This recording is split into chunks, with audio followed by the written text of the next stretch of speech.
সকালে চায়ের কাপ হাতে নিয়ে আমি আমার ঘরে বসে রয়েছি। একটা রহস্য উপন্যাস লেখা প্রায় শেষ হয়ে গেছে, সেটাই আরও একবার খতিয়ে দেখে নিচ্ছি। এমন সময় ও ঘরে মনে হলো ব্যোমকেশ কারোর সাথে টেলিফোনে কথা বলছে। তার কথা শুনতে পাওয়ার কথা নয়, তবুও ব্যোমকেশ যখন একটু জোরের সাথে কোনো কথা বলে তখন সেটা শুনতে পাওয়া যায়, তবে কথাগুলো ভালোভাবে বোঝা যায় না। আমি আর সেদিকে কোনো কান না দিয়ে নিজের মতো কাজ করে যেতে লাগলাম। একটু পরে কাজ কিছুটা বন্ধ রেখে ব্যালকনিতে গিয়ে দাঁড়ালাম। এখন মাঝে মাঝে বৃষ্টি হচ্ছে, এটা বর্ষাকাল, এখন এটা হয়েই থাকে। তবে তার চেয়েও অসহ্য যে ব্যাপারটা, সেটা হলো সারাদিন ধরে টিপটিপ করে বৃষ্টি হয় আর আকাশে মেঘ জমে থাকে, কোনো কাজে বেরিয়ে পড়া যায় না। কোথাও বেরিয়ে পড়লাম আর তার সাথে সাথেই শুরু হলো জোরে বৃষ্টিপাত। আমি চুপ করে ব্যালকনির সামনে দাঁড়িয়ে বৃষ্টি দেখে চলেছি। এমন সময় ব্যোমকেশ তার ঘর থেকে বেরিয়ে এসে আমার পাশে দাঁড়ালো। তার হাতে চায়ের কাপ। চায়ে একটা শব্দ করে চুমুক দিয়ে ব্যোমকেশ বলল, ইয়ে, তোমার রহস্য উপন্যাস লেখা শেষ তাহলে? পাঠাচ্ছ কবে? প্রকাশ হয়েছে? হ্যাঁ, শেষ তো হয়েছে, কিন্তু ব্যাপারটা একটু খুঁটিয়ে দেখে নেওয়া দরকার। কোথাও কোনো ভুল রয়েছে নাকি, আর কোথাও কিছু সংযোজন করতে হলে সেটা এই মুদ্রণেই হয়ে যাবে। অনেকদিন মাথা ঘামানোর মতো কোনো কেস হাতে আসেনি, বুঝলে ভাইয়া। তবে এক ভদ্রলোক একটু আগেই আমায় টেলিফোন করেছিলেন, জানিয়েছেন তার একটা মূর্তি চুরি গেছে। তবে কেসের ব্যাপারে ভদ্রলোক যতটা বললেন তাতে মনে হলো ভদ্রলোকের পুরনো মূর্তি জমানোর একটা অভ্যাস রয়েছে, আর সেখান থেকে তার কোনো একটা মূর্তি হারিয়ে গেছে। ব্যোমকেশের হাতে বেশ কয়েকদিন কোনো কেস ছিল না, তাই এই কেসটা আসায় ও নিজেও বোধহয় বেশ খুশিই হয়েছিল। আমি বললাম, ব্যাপারটা ভালো করে জেনে নিয়েছো তো? আসলে তুমি তো বলো মাঝে মাঝে অতি সামান্য কেসের জন্য তোমায় ছুটে যেতে হয়, আর তারপর দেখা যায় শেষটাই কিছুই নেই, তখন সেটা ছেড়ে দিতে হবে। তাই এমনটা যেন আবার না হয়, অযথা দেখা গেল বনবাসের পিছনে আমরা দৌড়লাম। ব্যোমকেশ আর আমি যেখানে বসে রয়েছি সেটা একটা দোতলা বাড়ি। সেই বাড়ির একতলার বসার ঘরে আমাদের বসতে দেওয়া হয়েছে, আর আমাদের সামনে চায়ের কাপ রয়েছে। যার আহ্বানে আমরা এখানে এসেছি সেই ভদ্রলোক এখনও আমাদের কাছে এসে পৌঁছাননি। ঘরের মধ্যে চারিদিকে শৌখিনতার নমুনা, সুন্দর করে সাজানো গোছানো একটা ঘর। একপাশে একটা টেবিলের ওপর ফুলদানি, আর সেই ফুলদানির মধ্যে শব্দগন্ধ ছড়ানো গুচ্ছ ফুল। সেই ফুলের গন্ধে ঘর ম ম করছে। ব্যোমকেশ আর আমিও বেশ কিছুক্ষণ ধরে বসে থাকার পরে ভদ্রলোক দোতলার ঘরের সিঁড়ি দিয়ে নিচের দিকে নেমে আস্তে আস্তে বললেন, ক্ষমা করবেন ব্যোমকেশবাবু, আপনাকে অনেকক্ষণ অপেক্ষা করতে হলো। আসলে ব্যবসার একটা কাজের হিসেবপত্র নিয়ে বসেছিলাম, সেটা শেষ না করে উঠতে পারছিলাম না। বুঝতেই পারছেন, এইসব হিসেবপত্র একবার বেখেয়াল হয়েছে কি কোথা থেকে কি হয়ে যাবে। না না রঞ্জিতবাবু, ঠিক আছে। আচ্ছা, চা দিয়ে গেছে দেখছি। তাহলে আসল কথাটাই আলোচনা করা যাক, বেশি সময় নষ্ট হবে না তাহলে। ভদ্রলোকের কথা শুনেই বোঝা যাচ্ছে ভদ্রলোক একজন পাকা ব্যবসায়ী, যে মানুষ সময়ের হিসেব করতে জানে। ভদ্রলোক আমাদের উল্টো দিকের একটা কাঠের চেয়ারের উপর বসে হেলান দিয়ে বললেন, সরাসরি কাজের কথা বলি। আমার ওই মূর্তিটা আসলে ছিল দোতলার একটা ঘরে। আমার ঘরের চারপাশটা দেখেই বুঝতে পারবেন আমি একটু গোছানো মানুষ, একটু গুছিয়ে রাখতে ভালোবাসি। আর তাছাড়া কিছু পুরনো জিনিসপত্র কেনারও শখ আমার রয়েছে। তেমনি ওই মূর্তিটা আমি একটা অ্যান্টিক শপ থেকে কিনে এনেছিলাম। তা আজ থেকে প্রায় বছর খানেক আগে হবে। দোতলার ঘরে আরও অনেক পুরনো জিনিসপত্রের সাথে মূর্তিটা ছিল। আমি একাই থাকি ব্যোমকেশবাবু, আমার সাথে একটা সর্বক্ষণের কাজের লোক রয়েছে। তাছাড়া আমার বাড়িতে আর কেউ থাকে না। তবে ব্যবসার কাজে মাঝে মাঝে আমার সাথে দেখা করতে কিছু লোকজন আসে। তাছাড়া এ বাড়িতে আর কোনো লোকজনের আগমন ঘটে না। এবার তাদের মধ্যে কেউ মূর্তিটাকে নিয়ে গেছে কিনা তা আমি নিশ্চিতভাবে বলতে পারি না। তাদের মাঝে মাঝে দোতলার ওই ঘরে আমার জিনিসপত্রগুলো দেখাতে আমি নিয়ে যাই। সেই ফাঁকে কেউ চুরি করে থাকলে সেটা হতেই পারে ব্যোমকেশবাবু। এখন কাজের জন্য তো অনেকেই আসে, তাদের মধ্যে কাকে সন্দেহ করব বলুন তো? মূর্তিটা চুরি গেছে সে ব্যাপারটা আপনি কবে জানতে পেরেছেন? মাত্র 2 দিন আগে। নতুন কিছু নিয়ে এলে তখনই আমি ওই ঘরে যাই, আর তাছাড়া কেউ এলে তখন তাকে দেখানোর জন্য নিয়ে যাই। তাছাড়া ওই ঘরে আমি আর যাই না। আমার কাজের লোকটি ওই ঘরে ঢুকে মাঝে মাঝে জিনিসপত্র পরিষ্কার করে দেয়।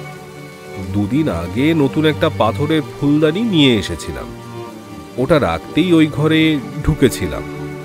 তখন জিনিসপত্রগুলো ঘাঁটতে ঘাঁটতে দেখতে পাই যে মূর্তিটা ওখানে নেই।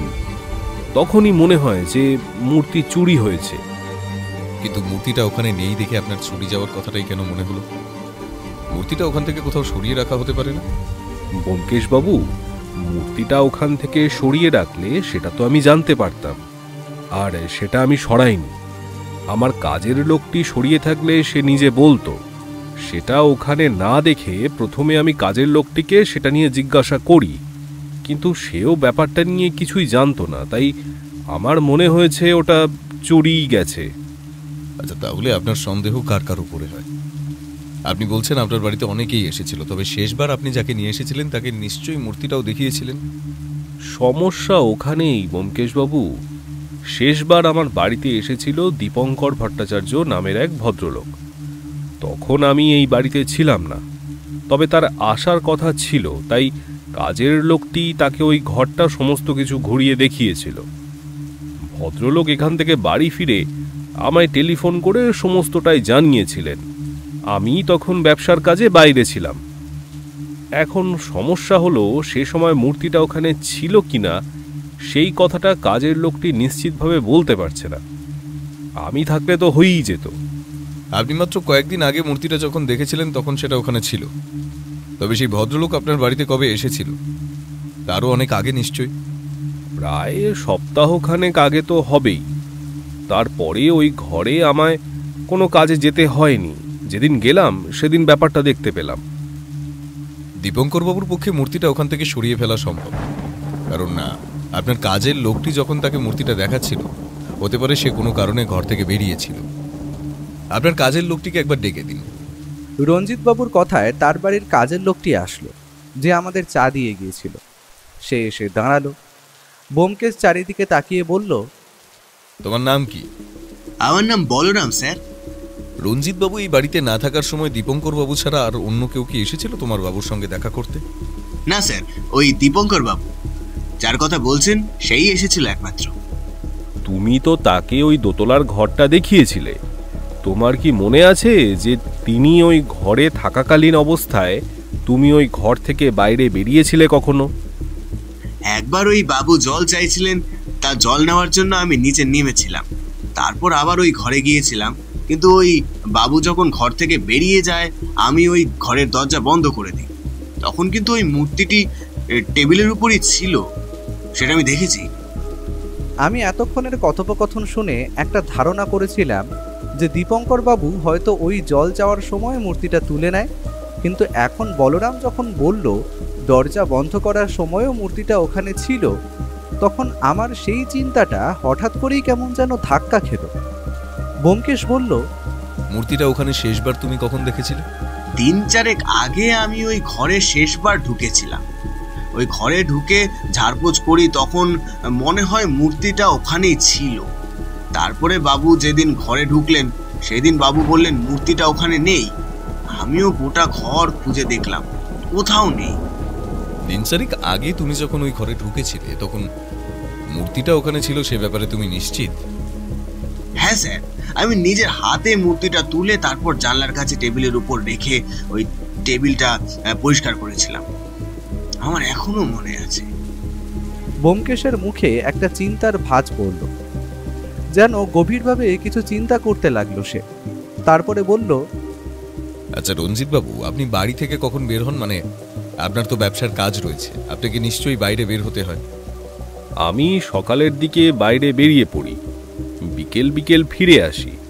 আর সামান্য 2-1 দিন বাদ দিলে প্রতিদিনই আমায় এভাবে বেরোতে হয়। আসলে আমার ব্যবসার কাজ বলতে একটা ছোট কারখানা মতো রয়েছে, সেখানে আমি না গেলে কাজকর্ম ঠিকভাবে দেখাশোনা হয় না। বুঝতেই পারছেন, নিজের হাতে সবটা। আচ্ছা, ঠিক ওই সময় বাড়িটা কখন ফাঁকা থাকে? যেমন ধরুন বলরামকে বাজারে যেতে হলো কিংবা অন্য কোনো কাজে। তেমন হলে আমি নিজের হাতে দরজা বন্ধ করে তারপর তালা দিয়ে যাই। ওই দোতলার ঘরের দরজাটা কি তালা বন্ধ করে থাকে? না স্যার, ওই ঘরের দরজায় এমনি শিকল টানা থাকে। কিন্তু কেন স্যার? বলরাম তার কথা শেষ করলো না, তার আগেই ব্যোমকেশ বলে উঠল, আপনাদের বাড়ির পেছনের দিকের কয়েকটা গাছ রয়েছে দেখলাম। বড় গাছগুলো কি আপনাদের বাড়ির না পাশের বাড়ির? আমাদের বাড়ির গাছ। কিন্তু কেন বলুন তো ব্যোমকেশবাবু? ব্যোমকেশের কথার উত্তর না দিয়ে উঠে দাঁড়িয়ে বলল, চলুন রঞ্জিতবাবু, আপনার দোতলার ঘরটা একবার দেখে আসা যাক। যে ঘরে ওই মূর্তিটা ছিল সেই ঘরের কথাই বলছি। রঞ্জিতবাবু আমাদের কথায় উঠে দাঁড়ালেন। তারপর কাজের লোকটিকে কিছু একটা নির্দেশ দিয়ে আমাদের দুজনকে নিয়ে দোতলায় উঠে এলেন। দোতলায় পরপর 3টে ঘর। একটা ঘরের দরজায় শেকল টানা, সেই শেকল খুলে ঘরের ভেতরে আমরা ঢুকলাম। রঞ্জিতবাবু এগিয়ে ঘরের জানলা দুটো খুলে দিলেন। জানলা না খুললে এই ঘরটা অন্ধকার হয়ে থাকে।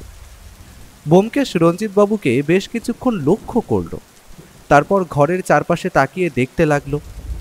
ঘরের চারপাশে কয়েকটা লম্বা বড় বড় টেবিল, আর তার উপরে পাথর, পেট্রোল, এমনকি মাটির কিছু পুরনো জিনিসপত্র ছড়িয়ে ছিটিয়ে রাখা আছে। দেখেই বোঝা যায় এগুলো পুরনো। এসব কিছুতে একটা সূক্ষ্ম কারুকার্যের ছাপ রয়েছে। রঞ্জিতবাবুর শখ যে খুব একটা খারাপ নয় সেটা বোঝা যাচ্ছিল। রঞ্জিতবাবু আমাদের সমস্ত কিছুই ঘুরে ফিরে দেখাচ্ছিলেন। একসময় ব্যোমকেশ বলল, ওই মূর্তিটা ঠিক কোথায় ছিল বলুন তো রঞ্জিতবাবু? এই যে এই টেবিলটার উপরেই সেই মূর্তিটা ছিল, কিন্তু এখান থেকে যদি কোথাও সরানো হয় কিংবা নিজে থেকে পড়ে গিয়ে থাকে, তাহলে আপনি দেখতেই পারছেন ব্যোমকেশবাবু, গোটা ঘরের মেঝে পরিষ্কার। ব্যোমকেশ কিন্তু টেবিলটা ভালো করে দেখল। সেই টেবিলের উপরে আরও কয়েকটা মূর্তি রয়েছে। সেই মূর্তিগুলোর মধ্যে একটা মাটির মূর্তি হাতে নিয়ে দেখতে দেখতে বলল, ওই মূর্তিটা আসলে কিসের ছিল বলুন তো? মাটির? না ব্যোমকেশবাবু, ওই মূর্তিটা আসলে খানিকটা পিতলের মূর্তি হবে। তবে খানিকটা বললাম তার একটা কারণ রয়েছে। অনেক সময় পেতলের সাথে লোহা মিশিয়ে মূর্তি তৈরি করা হয়। সেক্ষেত্রে মূর্তির টেকসই কিংবা অন্যান্য কিছু সুবিধা হয়। এই মূর্তিতেও তেমনই ছিল, তবে মূর্তিটা বেশ পুরনো আর বেশ ভালো লেগেছিল আমার, তাই নিয়ে এসেছিলাম। বাজারে মূর্তিটার দাম কি খুব বেশি ছিল রঞ্জিতবাবু? মানে এসব পুরনো অ্যান্টিক জিনিসপত্রের একটা আলাদা দাম থাকে বলে আমি জানি। আসলে ওই মূর্তিটা আমাদের হিন্দু ধর্মের এক দেবতার অতি প্রাচীন রূপ। তার নামটা আমার ঠিক মনে নেই। এসব নিয়ে খুব বেশি চর্চা আমি নিজেও করি না। যতদূর মনে পড়ে নটরাজ কিংবা ওই ধরনের কিছু একটা হবে। মূর্তিটার দাম কেমন হবে তা জানি না, তবে পুরনো মূর্তি হিসাবে তার অ্যান্টিক দামটা একটু বেশিই হবে। কারণ জেনেটিক শপ থেকে আমি মূর্তিটা কিনেছিলাম। সেখানে কিন্তু এই মূর্তিটার জন্য অনেকেই টাকা দিতে চেয়েছিলেন। আচ্ছা জয়ন্তবাবু, মূর্তিটা কি খুব ভারী ছিল? হ্যাঁ ব্যোমকেশবাবু, সাধারণ পিতলের মূর্তি অতটা ভারী হওয়ার কথা নয় যতটা ভারী ছিল। কিন্তু কেন বলুন তো? ব্যোমকেশের মুখে হঠাৎ করে যেন একটা চিন্তার ভাঁজ আবার ফুটে উঠল। আমি বুঝতে পারছিলাম ব্যোমকেশ মূর্তিটার ব্যাপারে কিছু একটা ভেবে চলেছে। ব্যোমকেশ টেবিলের কাছ থেকে সরে জানলার কাছে গিয়ে দাঁড়ালো। তারপর বাইরের দিকে তাকিয়ে দেখতে লাগলো। জানলাটা দোতলায়, তাই বেশ খানিকটা উঁচুতে। এখান থেকে পাশের বাড়ির ছাদ আর মাঝখানে একটা পাঁচিল দেখা যায়। ব্যোমকেশ সমস্ত কিছু দেখে নিয়ে জানলাটা একটু পরীক্ষা করে দেখলো, তারপর বলল, আমার দেখা হয়ে গেছে। আর রঞ্জিতবাবু, এবার আমরা বাইরে যাব। আর আপনার বাড়ির ছাদটা যদি একবার দেখা যেত খুব ভালো হতো। ব্যোমকেশ হঠাৎ করে বাড়ির ছাদ কেন দেখতে চাইলো সেটা আমি বুঝতে পারলাম না। তবুও ব্যোমকেশের কথায় আমরা ছাদে গিয়ে পৌঁছলাম। ছাদ রেলিং দিয়ে ঘেরা, তাছাড়া তেমন কোনো বিশেষত্ব ছাদে নেই। একটা লোহার তার ছাদের এ প্রান্ত থেকে ও প্রান্তে বাঁশের মাধ্যমে টাঙিয়ে রাখা হয়েছে। বোধহয় জামা কাপড় মেলার কাজে লাগে। ছাদের সিঁড়ি দিয়ে নামতে নামতে রঞ্জিতবাবু বললেন, ব্যোমকেশবাবু, আমি জানি কেসটা অতি সহজ নয়। আপনার যতদিন সময় লাগে আপনি সময় নিন, কিন্তু আমি মূর্তিটা খুঁজে বার করতে চাই। যদি সেটা না পাওয়া যায় তাহলে মূর্তিটা কে চুরি করলো সেটা আমি জানতে চাই। আশা করি আপনি এখন কেসটা হাতে নেবেন। সময় যে একটা লাগবে সে ব্যাপারটা স্বীকার করতে আমার আপত্তি নেই, তবে রঞ্জিতবাবু, আপনার কেসটা আমি হাতে নিলাম। কিছু ব্যাপারে আপনাকে আবার টেলিফোন করতে হতে পারে। আশা করি টেলিফোন করলে আপনাকে না পেলেও আপনার কাজের লোকটিকে আমি পেয়ে যাব। রঞ্জিতবাবু মাথা নাড়িয়ে সম্মতি জানাতেই আমরা সেখান থেকে বেরিয়ে এলাম। পথে নেমে আমরা গাড়ি ধরলাম বাড়ি পর্যন্ত যাওয়ার জন্য, কারণ রঞ্জিতবাবুর বাড়িটা আমাদের বাড়ি থেকে বেশ খানিকটা দূরে উত্তরের দিকে। গাড়িতে বসে ব্যোমকেশ গম্ভীর মুখেই রইল। এখানে আমি আর তাকে কিছুই জিজ্ঞেস করলাম না, কারণ জানি এখন তাকে কিছু জিজ্ঞেস করলে সে আমায় বলবে না। বাড়ি ফিরে হাত ধুয়ে ব্যোমকেশের ঘরে গিয়ে দেখি সে ততক্ষণে পোশাক বদলে ইজি চেয়ারে হেলান দিয়ে শুয়েছে। আমি সামনের চেয়ারে ধপ করে বসে বললাম, কি বুঝলে ব্যোমকেশ? ভদ্রলোকের ওই মূর্তিটা যে চুরি গেছে সে ব্যাপারে তো নিশ্চিত, কিন্তু চুরিটা করলো কে? এবার তো মনে হয় দীপঙ্কর নামের যে ভদ্রলোকের কথা রঞ্জিতবাবু বললেন তিনি করে থাকতে পারে। তাছাড়া ও বাড়ির কাজের লোকটিও এই কাজটা করে থাকতে পারে, কারণ তার কাছে সুযোগ সুবিধে দুটোই বেশ ছিল। কেসের ব্যাপারে প্রথমেই আমায় সবাইকে সন্দেহ করতে হয় ভাইয়া, তাই এই মুহূর্তে সন্দেহের তালিকা থেকে কাউকে বাদ নয়। তবে আসল কথা হলো মোটিভ। দীপঙ্কর বাবুর চুরির ক্ষেত্রে থাকতে পারে, কিন্তু কাজের লোকটির মোটিভ কি থাকবে? সে এখানেই থাকে, তাই মূর্তি চুরির ব্যাপারে চুরি করতে চাইলে এমন কিছু চুরি করতো যেটা ওদের চোখে পড়বে না। ওই মূর্তিটাই কেন চুরি করতে গেল? ওই মূর্তিটা রঞ্জিত বাবুর বেশ পছন্দের, আর তেমনি যদি হয় তাহলে এতদিন সেও বাড়িতে রয়েছে, তারপরেও কিছু চুরি করলো না, এখনই হঠাৎ চুরি করতে গেল কেন? ব্যোমকেশের কথায় আমিও কিছুটা দ্বন্দ্বে পড়ে গেলাম। তবুও একবার নিজের যুক্তি সমর্থন করার জন্য বললাম, হয়তো ওই মূর্তিটা বাইরে বিক্রি করার জন্য কোনো লোক সে খুঁজে পেয়েছিল। রঞ্জিতবাবু তো সবসময় বাড়িতে থাকতেন না, সে সময় বাড়িতে এসে থাকতে পারে। হয়তো মূর্তিটা কেনার জন্যই এসেছিল, কিংবা বলরাম বাড়ির বাইরে গেলেও তার সাথে কথা হতে পারে, লোভে পড়ে তো সেও ওই কাজটা করতে পারে। সম্ভাবনা যে একদম নেই সে কথা বলছি না, তবে মোটিভ খুব ক্ষীণ। এত কিছু থাকতে সে ওই মূর্তিটা বেছে নিল, আর চুরি করার পরে সে যদি মূর্তিটা কোথাও বিক্রি করে থাকে তাহলে তার কাছে বেশ কিছু টাকা থাকার কথা। সেই টাকাটা কোথায় গেল? তুমি হয়তো ভুলে যাচ্ছ সে ও বাড়িতেই থাকে। তার ঘর খুঁজে দেখলে ওই মুহূর্তে কি টাকা পাওয়া যাবে? এতটা কাঁচা কাজ কি সে করতে চাইবে? কেসটা আমরা একভাবে ভেবে চলেছি বন্ধু, অন্যভাবে ভাবতে হবে। কিছু কিছু কেসে খালি চোখে সমস্ত কিছু বোঝা যায় না, বুঝলে? তাই তার জন্য আমাদের অন্য কিছু একটা কাজে লাগাতে হবে। ব্যোমকেশ যে ঠিক কিসের কথা বলছে সেটা আমি বুঝতে পারছিলাম না, তবে বুঝতে পারছিলাম এই সামান্য একটা মুহূর্তে চুরির কেসটা ধীরে ধীরে যেন জটিল হয়ে আসছে, আর ব্যোমকেশ এই কেসটার তদন্ত সমাধান করার জন্য গভীরভাবে ভেবে চলে যায়। মাঝখানে 2 দিন কেটে গেল। ব্যোমকেশ যে কেসটা নিয়ে কি করে চলেছে তার কিছুই আমি জানতে পারলাম না। আসলে আমি আমার রহস্য উপন্যাসটা নিয়ে ব্যস্ত ছিলাম। সেটা প্রকাশকের কাছে পাঠিয়ে বিভিন্ন রকমের কাজকর্ম ছিল, সেগুলোই করছিলাম। প্রায় 3 দিনের মাথায় দুপুরের দিকে ব্যোমকেশের ঘরে গিয়ে দেখি ব্যোমকেশ তার ডায়েরিতে কি যেন লিখে চলেছে। আমি সামনের চেয়ারে বসে প্রশ্ন করলাম, কি ব্যাপার ব্যোমকেশ? তুমি ওই ভদ্রলোকের কি যেন নাম? ও, তুমি রঞ্জিত বাবুর কথা বলছো? রঞ্জিত বাবুর কেসটা তো সে ব্যাপারে খোঁজ খবর নিয়ে চলেছি। দীপঙ্কর নামের লোকটির সঙ্গে এ ব্যাপারে আমার কথা হয়ে গেছে। এই ভদ্রলোক পুরোপুরি ব্যাপারটা অস্বীকার করেছেন। তিনি বলেছেন তিনি ওই ঘর থেকে বেরিয়ে আসার সময় ও মূর্তিটা টেবিলের উপরে ছিল, আর এসব ব্যাপারে তেমন কৌতূহল নেই। তবে রঞ্জিতবাবুর সংগ্রহশালাটা দেখার জন্য গিয়েছিলেন, আর রঞ্জিতবাবুর সঙ্গে এ ব্যাপারে তার আগেই কথা হয়ে গিয়েছিল। আমি নিজেও দীপঙ্কর বাবুর ব্যাপারে খোঁজ নিয়েছি। তাকে সন্দেহের তালিকা থেকে বাদ দেওয়া যাচ্ছে না, কিন্তু তার কোনো সুযোগ কিন্তু ছিল না। তাহলে মূর্তিটা কে চুরি করতে যাবে? আর ও বাড়িতে তো বাইরের কেউ তেমন আসে বলেও জানা যায়নি। একমাত্র কাজের লোকটি যখন বাড়ির বাইরে কোথাও যেত তখন একটা সুযোগ রয়েছে, কিন্তু সে সময় তো ঘরের দরজায় তালা ঝুলতো। এখন চোরেরা তালা খুলবার অনেক কৌশল আয়ত্ত করে ফেলেছে ভাইয়া, তাই তালা খুলে তারপর সেটা আবার বন্ধ করে দেওয়াটা কঠিন কাজ নয়। কিন্তু সমস্যা হলো, চোর জানতে পারলো কি করে যে ও বাড়িতে ওখানে মূর্তিটা রয়েছে? আর তালা খোলার ব্যাপারে কোনো না কোনো একটা শত্রুতা থাকা প্রয়োজন ছিল। রঞ্জিতবাবুর কোনো শত্রুই কাজটা করতে পারে। এইসব অ্যান্টিক জিনিসপত্রের ব্যাপারে তো অনেক শত্রু থাকে। ধরো তোমার যেটা পছন্দ হয়েছে আমারও সেটা পছন্দ হয়েছে, তুমি কিনতে পারলে না, আমি কিনে নিলাম, আর তারপর তুমি আমার কাছ থেকে সেটা চুরি করার জন্য চেষ্টা করবে। এই একটা ব্যাপারই আমার মাথায় রয়েছে, তাই যে দোকান থেকে জয়ন্তবাবু মূর্তিটা কিনেছিলেন সেই দোকানের লোকের সঙ্গে একবার কথা বলতে হবে। আর সেই সময় সেই দোকানে কে ছিল সেটাও জানা দরকার। কিন্তু তবুও বাড়িতে এসে মূর্তিটা না দেখে গেলে তো সেটা সরানো যাবে না। যে ঘরে মূর্তিটা রাখা রয়েছে সেই ঘরের জানালাটা তুমি দেখেছিলে? ব্যোমকেশের এমন একটা কথায় আমি অবাক হয়ে গেলাম। একটু চুপ করে থেকে বললাম, জানালা? কিন্তু জানলাতে তুমি এমন কি দেখতে পেলে গো? জানালার ছিটকিনিগুলো তুমি ভালো করে লক্ষ্য করেছিলে? ছিটকিনিগুলো কিন্তু খুব একটা শক্ত বলে আমার মনে হয় না। আমার যতদূর মনে হয় ওই টেবিলের পাশের জানালাটা। ব্যোমকেশ কথা শেষ না করে চুপ করে গেল। আমি মনে মনে ভাবলাম, ব্যোমকেশ কি তাহলে ভাবছে ওই জানলা দিয়ে মূর্তি চুরি হয়েছে? কিন্তু সেটাই বা কি করে হয়?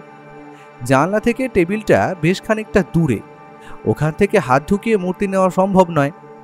আর তাছাড়া ওই জানলা পর্যন্ত কেউ পৌঁছবেই বা কি করে?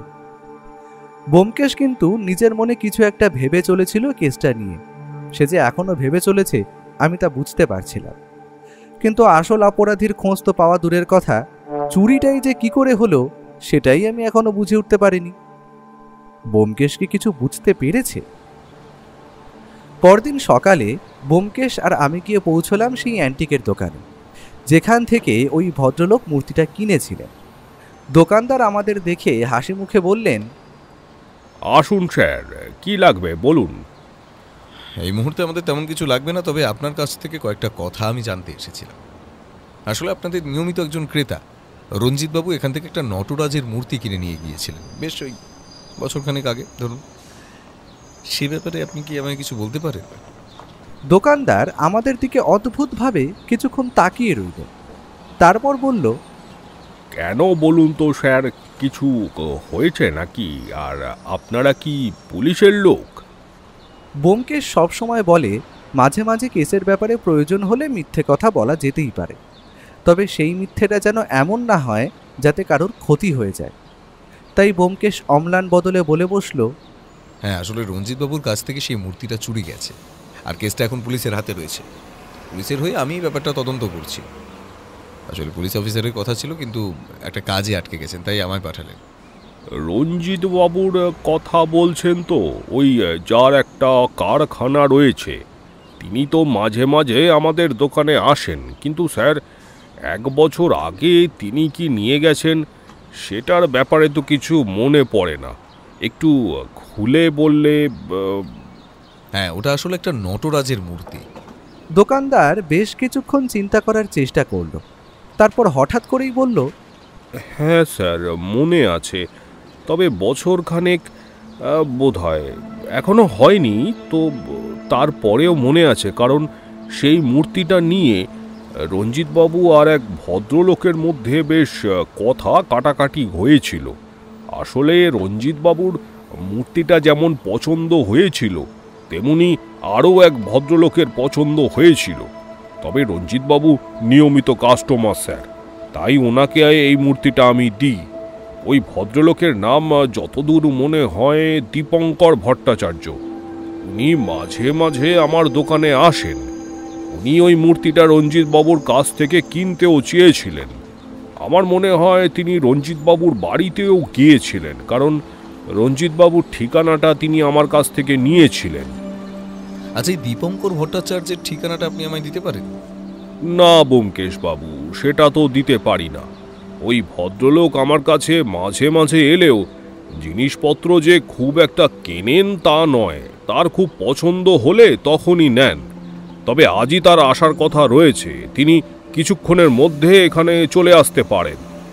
আচ্ছা, আমরা দোকানেই থাকছি, আশেপাশে ঘুরে বেড়াচ্ছি। ওই ভদ্রলোক এলে আমায় একবার ইশারা করে দেবেন, আর ভুল করেও ওনাকে বলবেন না যে আমরা ওই মূর্তিটা খুঁজছি। পুলিশের ব্যাপার বুঝতেই পারছেন, শুধু শুধু নিজেকে চড়াবেন কেন? কথাটা বলে ব্যোমকেশ আর আমি দোকানের অন্যদিকে গিয়ে জিনিসপত্র দেখতে লাগলাম। দোকানে দেখার মতো কিংবা কেনার মতো জিনিসপত্র কিন্তু অনেক রয়েছে। পুরনো আমলের অনেক মূর্তি ছাড়াও আসবাবপত্র, এমনকি দেওয়ালে ঝুলিয়ে রাখার মতো পেইন্টিং সবই আমরা ঘুরে ফিরে দেখছি। একটু পরে ব্যোমকেশই বলল, বন্ধু, তুমি এখানেই থেকো। কথাটা বলে ব্যোমকেশ আমায় আর কোনো কথা বলার সুযোগ না দিয়ে দোকানের অন্য পাশে চলে গেল। আমি দেখতে পেলাম সেখানে এক ভদ্রলোক রীতিমতো শার্ট প্যান্ট পরা, চোখে একটা চশমা, মাথায় চুল পেছনের দিকে ব্যাকব্রাশ করা, তিনি খুঁটিয়ে খুঁটিয়ে একটা মূর্তি দেখছেন। ব্যোমকেশ তার পাশে গিয়ে দাঁড়িয়ে তার সাথে কিছু কথাবার্তা বলল মনে হয়। ওই ভদ্রলোক তখন দোকানের চারপাশে একবার তাকালেন। তিনি যে খুব একটা রেগে উঠেছেন তা নয়, বোঝাই যাচ্ছিল। ব্যোমকেশ তার সাথে কথাবার্তা চালিয়ে যাচ্ছে। একটু পরেই ব্যোমকেশ দোকানের বাইরের দিকে চলে গেল। তারপর দেখি সেই ভদ্রলোক দোকানের বাইরে বেরিয়ে যাচ্ছে। আমি বুঝতে পারলাম না আমার কি করা উচিত, কিন্তু মন তো এখানে থাকতে বলছে। তাই আমিও তার কথা মতো দোকানের ভেতরেই রয়ে গেলাম। একটু পরেই ব্যোমকেশ ভিতরে ফিরে এলো, কিন্তু সেই ভদ্রলোক কিন্তু আর ফিরে এলেন না। ব্যোমকেশ আমার কাছে এসে বলল, কাজ হয়েছে, চলো এবার বাড়ি ফিরে যাই। তারপর দোকানদারটির দিকে তাকিয়ে বলল, ধন্যবাদ আপনাকে, পরে আপনাকে দু একটা কাজে লাগতে পারে, এখন চলি। ব্যোমকেশ আর আমি বাড়ি ফিরে এলাম। গোটা রাস্তা আমার মনের মধ্যে একটা ব্যাপার নিয়ে কৌতূহল বেড়েই চলেছিল। ব্যোমকেশের সাথে ওই ভদ্রলোকের মানে দীপঙ্কর ভট্টাচার্যের আসলে কি কথা হলো? আর ব্যোমকেশ যে বলল কাজ হয়েছে, কোন কাজের কথা বলছে সে? বাড়িতে ফিরে ঘরে ঢুকতেই আর থাকতে না পেরে বললাম, আচ্ছা ব্যোমকেশ, তোমার সাথে ওই দীপঙ্কর ভট্টাচার্যের কি কথা হলো? আর কাজ হয়ে গেছে মানে তুমি কি বলতে চাইছো বলো তো? তুমি কি বুঝতে পেরেছো মূর্তিটা কার কাছে আছে? মাঝে মাঝে মিথ্যে কথায় অনেক কাজ হয়, বুঝলে তো। মিথ্যে কথা এমনভাবে বলতে হবে যেন কেউ বুঝতেই না পারে তুমি মিথ্যে কথা বলছো। আর এইসব কিছুর জন্য প্রথমে একটা ছোট্ট সূত্র রয়েছে, সেটা না হয় তোমায় অন্য এক সময় বলবো। এখন শুধু এটুকুই জেনে রাখো যে মূর্তিটা আসলে কার কাছে রয়েছে সেটা আমি জানতে পেরে গেছি। ব্যোমকেশের কথায় আমি অবাক হয়ে গেলাম। মূর্তিটা কিভাবে চুরি গেছে সেটাই আমি এখনো বুঝতে পারিনি। আর ব্যোমকেশ মূর্তিটা কার কাছে আছে সেটা জানতে পেরে গেল। তাই বললাম, আচ্ছা একটা ব্যাপার আমায় বলো তো, মূর্তিটা চুরি গেল কিভাবে? ঘরের দরজা বন্ধ ছিল, আর সে সময় কি মূর্তিটা চুরি গেছে, নাকি যখন বাড়িতে ওই কাজের লোকটা ছিল না তখন কোনোভাবে চোর এসে মূর্তিটা নিয়ে গেছে? এই কেসে চোরের ধৈর্যের কথা আমায় অবশ্যই স্বীকার করতে হবে। চোরও বাড়িতে এসেছিল দুবার। একবার এসেছিল আজ থেকে প্রায় 4-5 মাস আগে, তারপরে এসেছিল ওই চুরির দিন। তবে সেদিন চোর নিজে আসেনি, অন্য কাউকে ওই কাজে পাঠিয়েছিল। ব্যোমকেশের কথা আমি কিছুই বুঝতে পারছিলাম না। আমি বুঝতে পারছিলাম যে ব্যোমকেশ এই মুহূর্তে আর কিছুই খুলে বলতে চাইছে না। সে ততক্ষণে চোখ বন্ধ করে চেয়ারে হেলান দিয়ে বসেছে। এখন আর ব্যোমকেশের মুখ থেকে একটা কথা বার করা যাবে না, তাই আমি আর সে চেষ্টাও করলাম না। বাথরুমের দিকে এগিয়ে গেলাম। এদিকে আমার রহস্য উপন্যাসের কাজ মোটামুটি শেষ হয়ে এসেছে। এখন 2-3 দিন আমার হাতে তেমন কোনো কাজ নেই, তাই ব্যোমকেশের সাথে সকালে বসে চায়ের কাপ হাতে নিয়ে কথা বলছিলাম। ব্যোমকেশের হাতে পুলিশের একটা কেস আসতে চলেছে। আসলে একটা খুন হয়েছে শহরেই। সেই খুনের ব্যাপারে পুলিশ প্রথমে তদন্ত করছিল, কিন্তু পুলিশ কোনো সুরাহা করতে পারেনি। আশা করছিলাম কয়েকদিনের মধ্যেই পুলিশ ব্যোমকেশের সাহায্য নিতে চলে আসবে। তবে তার আগেই এই কেসটা যদি শেষ হয়ে যায় তাহলে ভালো হয়, কারণ একসাথে দুটো কেস ব্যোমকেশ কখনোই হাতে নেয়নি। ব্যোমকেশ বলল, সত্য অন্বেষণ করাটা আমার কাজ, আমার একটা নেশা কিংবা ভালো লাগাও বলতে পারো। আমি কখনোই একসঙ্গে দুটোকে সঙ্গে নিই না, তাতে কাজের অসুবিধা হয়। আর তুমি জানো, মাথা ঘামানোর মতো কেস ছাড়া আমি অন্য কোনো কেস নিই না, তাই একসঙ্গে দুটো কেস নিলে আমায় সমস্যায় পড়তে হয়। পরদিন সকালে আমরা বসে রয়েছি, এমন সময় রামদয়াল এসে খবর দিল এক ভদ্রলোক ব্যোমকেশের সাথে দেখা করতে এসেছে। কথাটা শুনেই ব্যোমকেশের মুখে কেমন যেন হাসি ফুটল। ব্যোমকেশ রামদয়ালকে বলল, যা রামদয়াল, 3 কাপ চা নিয়ে আয় আর ভদ্রলোককে ভেতরে পাঠিয়ে দে। ভদ্রলোক যখন আমাদের ঘরের দরজার পর্দা সরিয়ে ভেতরে এসে ঢুকলেন, তখন আমি অবাক হয়ে গেলাম। আরে, এ যে সমরকান্তি সান্যাল। ভদ্রলোকের সাথে একটা ছোট্ট লাল রঙের কাপড়ের ব্যাগ জাতীয় কিছু একটা। তিনি ঘরে ঢুকে ব্যোমকেশকে নমস্কার করে সামনের ফাঁকা চেয়ারে বসে সেই লাল ব্যাগটা সামনে টেবিলের ওপরে রাখলেন। তারপর বললেন, ব্যোমকেশ বাবু, আপনি না বললে তো আমি জানতেই পারতাম না ওই মূর্তিটি নকল। আসলে সত্যি কথা বলতে ব্যোমকেশ বাবু, কাজটা যে ঠিক হয়নি সেটা আমিও বুঝতে পেরেছিলাম। আসলে মূর্তিটা আমার খুব পছন্দ হয়েছিল, তাই আর কি। অনেক কিছুই আমাদের পছন্দের হয় সমরকান্তিবাবু, যেগুলো আমাদের নয় সেগুলো আমরা নিয়ে নিতে পারি না, সেটা যে পথেই হোক না কেন। কাজটা আপনি ভালো করেননি তা বলতে আমার কোনো দ্বিধা নেই, তবে আমি আপনাকে একটা সুযোগ দিচ্ছি। আমি রঞ্জিতবাবুকে মূর্তিটা ফেরত দিয়ে দেব, আপনাকে এটা নিয়ে কোনো সমস্যায় পড়তে হবে না। আর তিনি জানতেও পারবেন না তার এই নকল মূর্তিটি চুরি হয়েছে। আসলে রঞ্জিতবাবুর বাড়িতে যে সমস্ত জিনিসপত্র রয়েছে তার অধিকাংশই আসলে একটা রেপ্লিকা। তিনি আসল জিনিসটা ব্যাংকের ভোল্টে রাখেন, নকল জিনিসগুলো বাড়িতে সাজিয়ে রেখে সবাইকে দেখান। একটা কথা আপনি ভেবে বলুন না, রঞ্জিতবাবুর বাড়িতে কোনো দারোয়ান নেই, তার বাড়িতে অতিরিক্ত রক্ষণাবেক্ষণের কোনো ব্যবস্থাই নেই, এমন দামি জিনিস তিনি এভাবে খোলা রেখে দেবেন? অনেক ধন্যবাদ ব্যোমকেশবাবু, আপনার নাম অনেক শুনেছিলাম। কাল যখন আপনার সাথে পরিচয় হয় তখন সত্যি বলতে আমি একটু ভয় পেয়ে গিয়েছিলাম, আর তাই আপনার সাথে এমন ব্যবহার করে ফেলেছি। কিছু মনে করবেন না, আমি জিনিসটা ফেরত দিয়ে যাচ্ছি। কিন্তু চুরিটা কিভাবে করিয়েছিলেন বলুন তো? ওই জানালাটা দিয়ে? ব্যোমকেশের কথায় সমরকান্তিবাবু অবাক হয়ে ব্যোমকেশের দিকে কিছুক্ষণ তাকিয়ে রইলেন।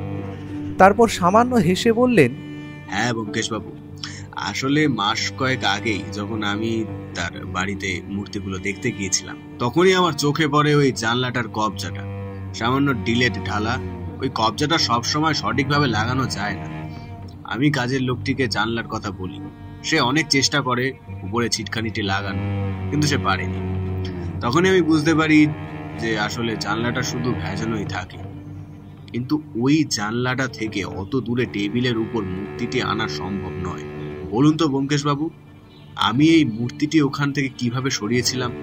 ব্যোমকেশ আর সমরকান্তিবাবু দুজনে দুজনের দিকে তাকিয়ে রয়েছে, এ যেন শিয়ানে শিয়ানে টক্কর চলছে। শুধু আমি অবাক হয়ে দুজনের মাঝখানে বসে চুপচাপ ভাবতে লাগলাম, ব্যোমকেশ কি বলতে পারবে মূর্তিটা কিভাবে চুরি হয়েছিল? আমি তো নিজেই বুঝতে পারছি না এখনো।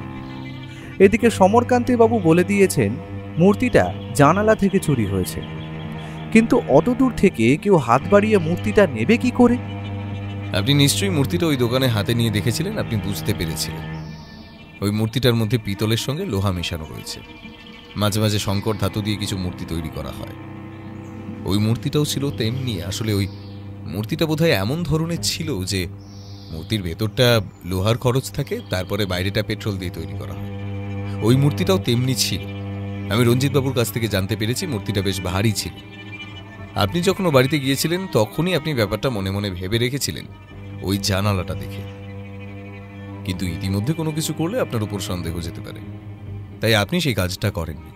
আপনি জানতেন রঞ্জিতবাবুর কাছে মাঝে মাঝে অনেকে আসে মূর্তি দেখতে, তাই আপনি অপেক্ষা করেছিলেন। এর মধ্যে আপনাকে মাস দুয়েকের জন্য শহর ছেড়ে কোথাও একটা যেতে হয়। আপনার ব্যাপারে আমি কাল খোঁজ নিয়েছি, আর তাই আপনিও কাজটা করতে পারেননি।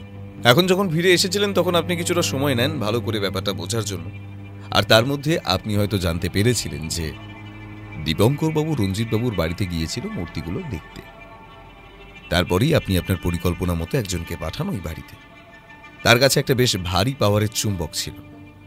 সেই চুম্বক একটা লাঠির মাথায় লাগিয়ে নিলে ওই জানালা থেকে টেবিল পর্যন্ত অনায়াসেই সেটা চলে যাবে, আর চুম্বকে বাঁধিয়ে মূর্তিটা নিয়ে আসা খুব একটা কঠিন কাজ নয়। পেছনের বড় গাছ বেয়ে উঠে নিচের জানালার কোণা থেকে একটু লম্বা মানুষদের পক্ষে ওই কাজটা করা সম্ভব, কারণ জানালাটা বেশ বড়। আমার মনে হয় কাজটা এভাবেই হয়েছে। আশা করি এর বাইরে আর কিছু হতে পারে বলে আমার তো মনে হয় না। সমরকান্তিবাবু অবাক হয়ে ব্যোমকেশের দিকে তাকিয়েছিলেন।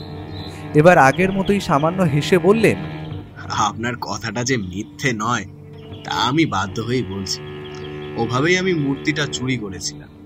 পরিকল্পনাটা আমার মাথায় আগেই এসেছিল, তবে কাজের জন্য আমায় চলে যেতে হয়েছিল, তাই ফিরে এসে একটু সময় নিয়েই কাজটা করি, যাতে সন্দেহ অন্য কারোর উপর গিয়ে পড়ে। কিন্তু এক্ষেত্রে আমার সাহায্য করেছিল ওই জানলাটার ছিটকিনিটা। ওটা সরানোর কথা রঞ্জিতবাবু ভাবেনি। আসলে কিছু কিছু মানুষের দেখবেন একটু খামখেয়ালি, রঞ্জিতবাবুকে আমি সেই পর্যাতেই ফেলি। রঞ্জিতবাবুর কাছে না থেকে মূর্তিটা আমার কাছে থাকলে হয়তো বেশি যত্নে বেশি সুরক্ষিত থাকতো, এটাই আমি মনে করেছিলাম। কিন্তু আপনার কথাই ঠিক ব্যোমকেশবাবু, যা অন্যের তা অন্যের কাছে থাকতে দেওয়াটাই শ্রেয়। অন্যের জিনিসের উপর লোভ দেওয়াটি উচিত নয়। আপনি আমার চোখ খুলে দিয়েছেন ব্যোমকেশ বাবু। আমি আপনার কাছে অন্যায় স্বীকার করছি। আমি আপনার কাছে ক্ষমা চেয়ে নিচ্ছি, কারণ রঞ্জিত বাবুর কাছে গিয়ে ক্ষমা চাওয়াটা আমি ঠিক করতে পারবো না। কিন্তু আপনি রঞ্জিত বাবুকে দয়া করে আমার নামটা বলবেন না। আমি পরে তার সাথে একবার দেখা করে নেব। অবশ্যই বুঝতে পারছেন বিষয়টা। এই বিষয় নিয়ে অযথা আপনাকে চিন্তা করতে হবে না সমরকান্তি বাবু। আমি রঞ্জিত বাবুকে এই বিষয়ে কিছুই বলবো না। তিনিই মূর্তিটা মানে রেপ্লিকাটা ফেরত পেয়ে গেলেই হলো। ব্যাপারটা পুলিশ পর্যন্ত গড়াতে আমি দেব না। আপনার চিন্তার কোনো কারণ নেই, তবে পরের বার থেকে বিষয়টা একটু মনে রাখবেন। সমরকান্তিবাবু ব্যোমকেশকে ধন্যবাদ দিয়ে আরও একবার নমস্কার করে বেরিয়ে গেলেন। সামনে রাখা লাল ব্যাগের মধ্যে মূর্তিটা ছিল। ব্যোমকেশ ব্যাগটা হাতে তুলে নিয়ে মূর্তিটা বার করতেই আমি দেখতে পেলাম আসলে মূর্তিটা সত্যিই নটরাজের, তবে মূর্তিটা বেশ ভারী। সেটা হাতে নিতেই তা বোঝা গেল। ব্যোমকেশ বলল, সমরকান্তিবাবু যদি আমার কাছে সমস্তটা স্বীকার না করতেন তাহলে তাকে অপরাধী হিসেবে সাব্যস্ত করা কিন্তু আমার কাছে খুব একটা সহজ ছিল না। অবশ্য তার বাড়ি সার্চ করলে মূর্তিটা বেরিয়ে পড়তো, কিন্তু কাজটা সহজ হতো না পুলিশের সাহায্য নেওয়ার পরে। তুমি সমরকান্তি বাবুকে কি বলেছিলে এই মূর্তিটা নকল? আমি প্রথমে সমরকান্তিবাবুকে বলেছিলাম যে একটা নটরাজের মূর্তি রঞ্জিতবাবুর বাড়ি থেকে চুরি গেছে, তবে যেটা চুরি গেছে সেটা একটা রেপ্লিকা। তাই এই ব্যাপারে আমি তদন্ত করে চলেছি। তা শুনে সমরকান্তি প্রথমে একটু রেগে গিয়েছিলেন, পরে আমি তাকে ব্যাপারটা ভালো করে বুঝিয়ে বলতে তিনি একটু শান্ত হন। তোমার মনে আছে সমরকান্তিবাবু দোকানের বাইরে এসে আমার সঙ্গে কথা বলেছিলেন। আমি যখনই বুঝতে পারলাম তিনি আমার কথা বিশ্বাস করতে শুরু করেছেন, তখনই আমার কাজটা সহজ হয়ে যায়। আর তারপরে কি হলো সেটা তুমি নিজের চোখেই দেখতে পাচ্ছ। আমাদের সামনে টেবিলের উপর দাঁড় করানো রয়েছে সেই শঙ্কর ধাতুর মূর্তিটা। তবে কোনো মূর্তির খাঁজ যে লোহার হয় আর তার উপরে পেতল চাপানো থাকে, এটা কিন্তু আমি প্রথমবার জানতে পারলাম। তবে ব্যোমকেশ বুঝিয়ে বলল, অনেক সময় মূর্তি ভারী করার জন্য এই কাজটা করা হয়ে থাকে, তবে সেক্ষেত্রে লোহা কিংবা অন্য কোনো ধাতু কিভাবে মেশানো হবে তা নির্ভর করে মূর্তির উপর। ওই জানালাটা দেখে আর মূর্তির কথা শুনে আমি রঞ্জিতবাবুকে একবার জিজ্ঞাসা করেছিলাম মূর্তিটা কি খুব ভারী ছিল। তোমার হয়তো মনে আছে, আর তখনই আমার সন্দেহটা হয়েছিল। এবার রঞ্জিত বাবুকে তুমি কি বলবে? সমরকান্তি বাবু তো বলে গেলেন তার নাম ভদ্রলোককে না বলতে। তাহলে আজ বিকেলে যখন রঞ্জিতবাবুর বাড়িতে যাব তখনই দেখতে পাবে। সেদিন বিকেলে ব্যোমকেশ আর আমি মূর্তিটা নিয়ে গেলাম রঞ্জিতবাবুর বাড়িতে। রঞ্জিতবাবু কিন্তু মূর্তিটা পেয়ে বেশ খুশি হলেন। মূর্তিটা বসার ঘরে টেবিলের ওপর রেখে বললেন, সত্যি বলতে ব্যোমকেশবাবু, আমি তো মূর্তিটার আশা ছেড়েই দিয়েছিলাম। আমি ভেবেছিলাম ওটা আর খুঁজে পাওয়া যাবে না, কিন্তু এই কঠিন কাজটা আপনি করলেন কি করে? এই কেসে আমায় সাহায্য করেছে আপনার ওই মূর্তির ঘরের জানালাটা। ওই জানালার ছিটকিনিটা বেশ টাইট ছিল, আপনি হয়তো খেয়াল করেননি। আমি জানালাটার দিকে যখন এগিয়ে গিয়ে বাইরে দেখছিলাম তখন ছিটকিনিটা ধরে একবার নাড়াচাড়া করেছিলাম। আমি বুঝতে পেরেছিলাম ওটা কাজ করে না। আপনি বোধহয় সেদিনটা খেয়াল করেননি কিংবা ব্যাপারটা অত গুরুত্ব দেননি, কারণ আপনার ধারণা ছিল জানালা থেকে অনেকটা দূরে টেবিল, তাই জানালা থেকে কেউ কিছু বার করে নিতে পারবে না। সে কি, মূর্তিটা কি ওই জানলা থেকে বের করে নেওয়া হয়েছিল? কিন্তু সেটা কি করে হয়, মানে এত দূর থেকে? সে বিষয়ে আমি আপনাকে বলতে পারবো না। আসলে আমাদের এই পেশায় কিছু নিয়ম থাকে, আমরা তদন্তের সমস্ত কিছু মক্কেলকে খুলে বলি না। আপনার মূর্তি আপনি খুঁজে পেয়ে গেছেন, আমাদের কাজ শেষ, এবার আমরা চলি। দাঁড়ান দাঁড়ান ব্যোমকেশবাবু, আসল কথাটাই তো আপনি বললেন না। এই মূর্তিটা চুরি করেছিল কে? ভদ্রলোকের নাম আমি ঠিক জানি না, তবে ভদ্রলোক আপনার মতোই অ্যান্টিক সংগ্রহ করেন। তবে আপনি যেমন আপনার সংগ্রহ করা জিনিসগুলো অযত্নে রাখেন, সেই ভদ্রলোক কিন্তু তেমন করেন না। তিনি বেশ যত্নেই রাখেন। এই মূর্তিটা দেখতে তিনি আপনার বাড়িতেও এসেছিলেন, আর তখনই চুরির পরিকল্পনাটা করেন। তারপর সময় মতো চুরিটা করে বসেন। তবে তাকে আমি একটা মিথ্যে কথা বলেছি। রঞ্জিতবাবু অবাক হয়ে ব্যোমকেশের দিকে তাকিয়ে রইলেন। তিনি হয়তো ভাবছিলেন ব্যোমকেশ ঠিক কি মিথ্যে কথা বলেছে। আমি সেই ভদ্রলোককে বলেছি এই মূর্তিটা আসল মূর্তিটার একটা রেপ্লিকা। আপনি আপনার আসল মূর্তিটা ব্যাংকের ভল্টে রেখেছেন, সে ভুল করে আপনার কাছ থেকে নকল মূর্তিটা চুরি করে নিয়ে গেছে। আর সত্যি বলতে সে আমার কথা বিশ্বাস করেছে যে আপনার মূর্তিটা চুরি করেছিল। সে ভদ্রলোক খুব একটা খারাপ বলে আমার মনে হলো না। তিনি হয়তো মূর্তিটা একটু বেশি পছন্দ করে ফেলেছিলেন। আর পছন্দের জিনিসের ক্ষেত্রে মানুষ মাঝে মাঝে ভুল করে বসে, তাই তিনিও তাই করেছিলেন। তবে তিনি আপনার মূর্তি ফিরিয়ে দিয়েছেন, এটাই হয়তো আপনার সবচেয়ে বড় পাওনা। এবার থেকে একটু রক্ষণাবেক্ষণ করবেন। যদি মূর্তি চুরি হয়ে যায় তখন কিন্তু আর সেটা উদ্ধার করা সহজ হবে না। ব্যোমকেশের কথায় ভদ্রলোকের মুখটা কেমন যেন ম্লান হলো। তিনি একটু শান্ত স্বরেই বললেন, আপনি ঠিকই বলেছেন ব্যোমকেশবাবু। আসলে শখে আমি জিনিসগুলো সংগ্রহ করলেও সেগুলোকে খুব একটা যত্নে রাখা হয় না। আমার কাজের লোকই ওগুলো পরিষ্কার করে মাঝে মাঝে, তবে আমি নিজে আর সে সমস্ত কিছু করি না। তবে এবার আমার ভালো শিক্ষা হলো, এবার থেকে আমি সমস্ত দিকটাই নজরে রাখব। আমরা চলে আসার জন্য উঠে দাঁড়িয়েছি, এমন সময় ভদ্রলোক বললেন, ব্যোমকেশবাবু একটু দাঁড়িয়ে যান। আপনি আসবেন আর মূর্তিটা পেয়ে গেছেন সেটা শুনেই আমি আপনার পারিশ্রমিকের টাকাটা গুছিয়ে রেখেছি। জানি আপনার মতো মানুষকে পারিশ্রমিক দেওয়ার ক্ষমতা আমার নেই, তবুও সামান্য কিছু, একটু দাঁড়ান। ব্যোমকেশ ঘরের মধ্যে এদিকে ওদিকে তাকিয়ে দেখতে লাগলো। আমি চুপ করে বাইরের দিকে তাকিয়ে রইলাম। একটা প্রশ্ন বারবার আমার মাথায় ঘুরে ফিরে আসছিল। একটু পরেই রঞ্জিতবাবু এসে একটা সাদা খাম ব্যোমকেশের হাতে তুলে দিল। ব্যোমকেশ অদ্ভুত কায়দায় সেই খামটা নিয়ে ধন্যবাদ বলে বাইরে চলে এলো। ভদ্রলোক আমাদের সঙ্গে বাড়ির বাইরে পর্যন্ত এলেন। রাস্তায় নেমে আমি ব্যোমকেশকে বললাম, আচ্ছা ব্যোমকেশ, এই ভদ্রলোক মানে সমরকান্তি সান্যাল যদি তোমার কথা বিশ্বাস না করত, তিনি যদি অস্বীকার করতেন যে মূর্তিটা তিনি নেননি, তাহলে তুমি কি করতে? তাহলে কেসটা সমাধান হতে আর একটু দেরি হতো, তবে একটা না একটা রাস্তা ঠিক বেরিয়ে আসতো বন্ধু। ব্যোমকেশের কথা আমি অস্বীকার করতে পারলাম না, কারণ এর চেয়ে বেশি বেশি কঠিন কেস ব্যোমকেশকে আমি সমাধান করতে দেখেছি। কেসের সময় কতটা লাগবে তা নির্ভর করে কেসটা কতটা কঠিন কতটা সহজ তার উপর।